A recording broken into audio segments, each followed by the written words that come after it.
श्री शिवाय नमस्तुभ्यम। हर हर महादेव। पूज्य गुरु जी के श्रीमुख से मालेगांव में श्री पुण्य शिव महापुराण कथा चल रही है। आज मालेगांव में हो रही शिव महापुराण कथा का चौथा दिन है। आज की कथा में गुरु जी ने कई बहुत सारी जानकारियाँ दी है, नए उपाय और पत्र बताए हैं। उनके बारे में आज छोटे से वीडियो में बताने वाली हूँ, तो वीडियो में आखिरी तक बने रहें। आज की कथा में गुरुजी ने बताया कि मरने के बाद व्यक्ति को नहलाकर नए कपड़े पहनाकर तैयार करके शमशान क्यों ले जाया जाता है। क्योंकि शमशान में हमारे महादेव रहते हैं और जिससे हम स्नेह करते हैं, प्रेम करते हैं, उससे जब मिलने जाया जाता है तो तैयार होकर श्रृंगार करके जाया जाता है। इसलिए शमशान ले जाने से पहले व्यक्ति को तैयार किया जाता है। आज की कथा की अगली जानकारी, जो पुण्य हमें मंदिर जाने से नहीं मिलता, तीर्थ जाने से नहीं मिलता, भजन करने से नहीं मिलता, कुंभ में जाने से नहीं मिलता, वो पुण्य किसी साधारण इंसान की मदद करने से मिलता है। तीसरी जानकारी, भगवान कभी किसी में भेद नहीं करते। भगवान के लिए तो सभी एक है। ब्राह्मण हो, क्षत्रिय हो, वैश्य हो और शूद्र हो, ये चारों सनातन धर्म के चार पाए हैं। सनातन धर्म के लिए चारों ही बहुत जरूरी है। आज की कथा की अगली जानकारी, जब हम किसी की निंदा करते हैं तो उसका सारा पाप हमारे भाग में आ जाता है और हमारा सारा पुण्य उसके भाग में चला जाता है। और इसके अलावा निंदा करने वाले से ज़्यादा पापी निंदा सुनने वाला होता है।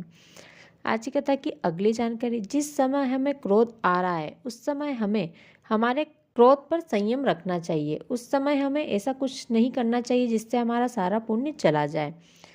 अगली जानकारी, आज की कथा में गुरुजी ने बताया कि श्री कृष्ण के 24 अवतार का पुण्य और शिवजी के ऊपर एक जन्म में चढ़ाया गया जल, एक लोटे जल का पुण्य एक बराबर होता है। बात गुरुजी ने महाभारत के युद्ध की एक कथा सुनाते हुए आज की कथा में बताई है।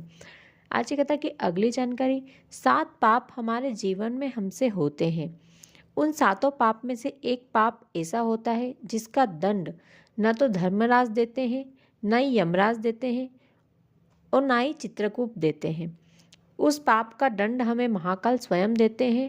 वो पाप जब किसी गर्भवती नारी और रजोधर्म की महिला को गलत शब्द, अपशब्द या गाली देता है तो उसको इसका फल जीते जी भोगना पड़ता है। और इस पाप का दंड स्वयं महाकाल देते हैं।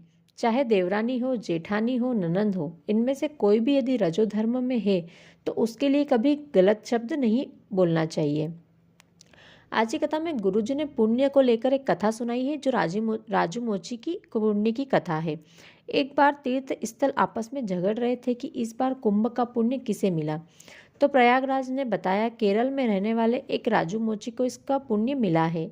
यह सब बातें एक संत ने सुन ली। वो संत प्रयागराज जा रहा था, लेकिन अब वो पहले केरल उस मोची से मिलने गया, ये जानने की आखिर राजू मोची ने कौन कौन है और उसने ऐसा क्या काम किया है जो उसने इतना बड़ा पुण्य मिला है, जो सारे तीर्थ उसके बारे में बात कर रहे हैं। तब वो संत उस मोची के घर पहुंचा। तब मोची ने कहा, महाराज आप मेरे घर क्यों बैठे, मैं तो चमड़े का काम करता हूँ, आप गांव में किसी और के यहाँ चले जाते। तब संत ने बताया, मैं प्रयागराज कुंभ में जा रहा हूँ। तो उस मोची ने कहा, मैं भी बहुत सालों से प्रयागराज के कुंभ में जाने का सोच रहा हूँ, इसलिए मैं हर महीने 1 रुपये बचा रहा था और 12 महीने में मैंने 12 रुपये बचाए थे। तो संत ने पूछा, फिर गए क्यों नहीं। तब उस मोची ने कहा, मेरी पत्नी गर्भ से थी। तब पास के घर में मेथी की सब्जी बनी तो उसकी खुशबू मेरे पति को आ गई और उसे उन्हीं के यहाँ की सब्जी खानी थी। तो मैं उनके यहाँ सब्जी लेने पहुँचा तो मैंने दरवाज़ा बजाया और काकी ने दरवाज़ा खोला। मैंने काकी को कहा, आपके यहाँ मेथी की सब्जी बनी है और मेरी पत्नी गर्भ से है और उसको आप ही के यहाँ की सब्जी खानी है। तब काकी ने बोला, सब्जी तो बनी है पर मैं तुम्हें दे नहीं सकती। तब मोची बोला, क्यों, मैं मोची हूँ इसलिए और आप साहूकार हैं इसलिए आप नहीं दे सकती। आप बड़े लोग हैं, मैं छोटा हूँ इसलिए आप सब्जी नहीं दे रही हैं। तब काकी ने बोला, नहीं भैया, ये सब जो दिख रहा है, बड़ा घर, गाड़ी, मोटर, ये सब कर्जे में डूबा है। हमारे घर में खाने को कुछ नहीं है, बच्चों की पढ़ाई तक का पैसा नहीं है। तुम्हारे काका को कई दिन हो गए वह घर नहीं आए, और यदि घर आते भी हैं तो पीछे के दरवाजे से आते हैं ताकि उन्हें कोई देख ना ले। हमने 5 दिन से कुछ नहीं खाया, हमारे घर में 5 दिन से खाना नहीं बना। कल किसी का उठावना था, तीसरा था, और मरने वाले व्यक्ति को मेथी पसंद थी तो उसके परिवार वालों ने वहाँ शमशान में मेथी रखी थी। मेरे पति वहीं से वो मेथी उठाकर लेकर आए हैं। अब बताओ, तुम्हारी पत्नी गर्भ से है और ऐसी जगह से लाई मेथी की सब्जी मैं उसे कैसे दूँ। फिर काकी ने मुझे सब्जी दी और मैं सब्जी लेकर अपने घर आया, अपनी पत्नी को वो सब्जी दे दी और जो 12 रुपये मैंने इकट्ठे किए थे वो मैंने काकी के हाथ में रख दिए। काकी, मैंने ये पैसे कुंभ में जाने के लिए जमा किए थे, पर मैं फिर कभी कुंभ चला जाऊंगा। ये पैसे आप रखें और अपने लिए खाने का प्रबंध करें। संत ने राजू मोची के सामने हाथ जोड़े और उसे प्रणाम किया कि तुमसे ज़्यादा पुण्य कोई नहीं कमा सकता। आज की कथा के कुछ पत्र। पहला पत्र जो एक सरकारी हॉस्पिटल की नर्स ने लिखा था। वे लिखती हैं, गुरुजी, आपने बताया था हॉस्पिटल में यदि किसी का बच्चे का जन्म हो रहा है, वो बच्चा रोता नहीं है या उसकी माँ को कोई गर्भ से जुड़ी परेशानी आ जाती है, तो आप स्वधा स्वधा स्वधा 3 बार नाम का जाप करने से उसकी बीमारी ठीक हो जाती है। तो उसी प्रकार हम कई जन्मे बच्चे जो रोते नहीं हैं, जिनके प्राण संकट में आ जाते हैं, उनके कान में हम 3 बार स्वधा नाम का जाप करते हैं और वे सभी बच्चे रोने लगते हैं और आज वे सभी ठीक हैं। दूसरा पत्र माया जी ने नासिक से लिखा है। वे लिखती हैं, गुरुजी, मेरे भोलेनाथ की कृपा किसे कहते हैं, कोई मुझसे पूछे। मेरे पति के शरीर में खुजली रहती थी और उनके शरीर की चमड़ी निकलती थी। बहुत डॉक्टर को दिखाया, कई अलग अलग जगह इलाज करवा के देखा, लेकिन कोई फर्क नहीं पड़ रहा था। फिर एक बार आपकी कथा सुनी और आपके बताए हुए पशुपति व्रत के बारे में पता चला। उसके बाद मैंने पशुपति व्रत किया और रोज 1 लोटा जल शिवजी पर चढ़ाती, जल झेल कर लाती और एक चढ़ी हुई बेलपत्र औषधि मांग कर लाती और अपने पति को देने लगी। और बाबा की कृपा ऐसी हुई, मेरे पति की बीमारी बिल्कुल ठीक हो गई है। हम यहाँ धोख लगाने के लिए आए हैं। आज की कथा का तीसरा पत्र सुनीता जी ने धूलिया से लिखा है। वे लिखती हैं, गुरुजी, बाबा की कृपा का क्या बताऊं। एक बार मेरे गर्भाशय में गठान हो गई और जांच करवाने के बाद पता चला वो गठान कैंसर की थी।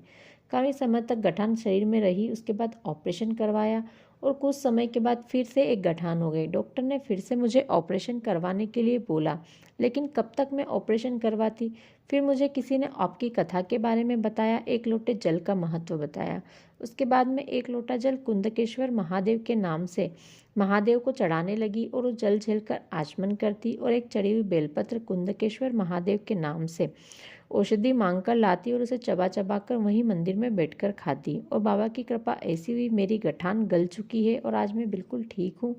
यहाँ कथा में धोख लगाने के लिए आई हूँ। आज की कथा का चौथा पत्र पुष्पा जी ने जलगांव से लिखा है। वे लिखती हैं, गुरुजी, मैंने मंदसौर की मंदोदरी शिव महापुराण कथा 7 दिन तक पूरी सुनी थी।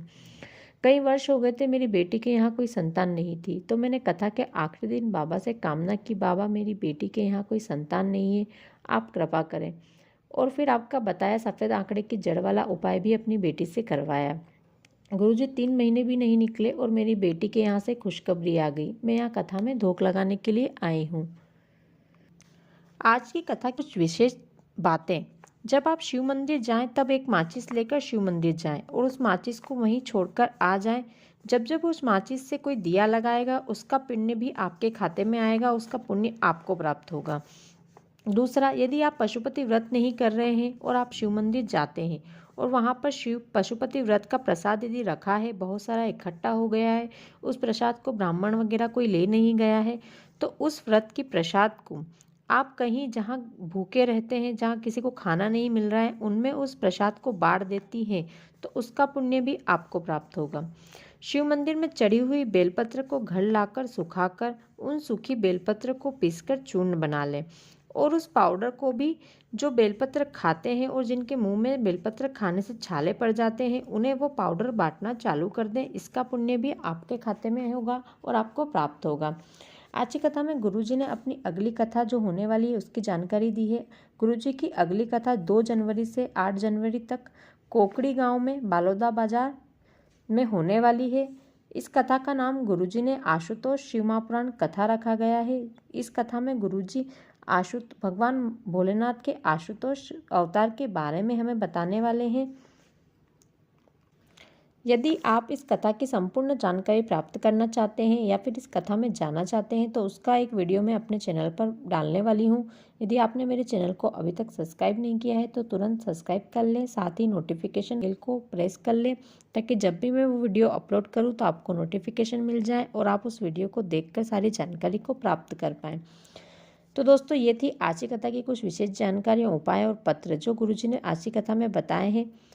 यदि आपका आज का वीडियो आपको थोड़ा भी अच्छा लगा हो तो वीडियो को लाइक कर दें और साथ ही इस वीडियो को ज़्यादा से ज़्यादा शेयर करें, ताकि जो भी आज की कथा किसी कारणवश नहीं सुन पाए हैं तो ये छोटे से वीडियो के माध्यम से आज की संपूर्ण कथा का रसपान वो कर सके और उसका समय बच सके। धन्यवाद।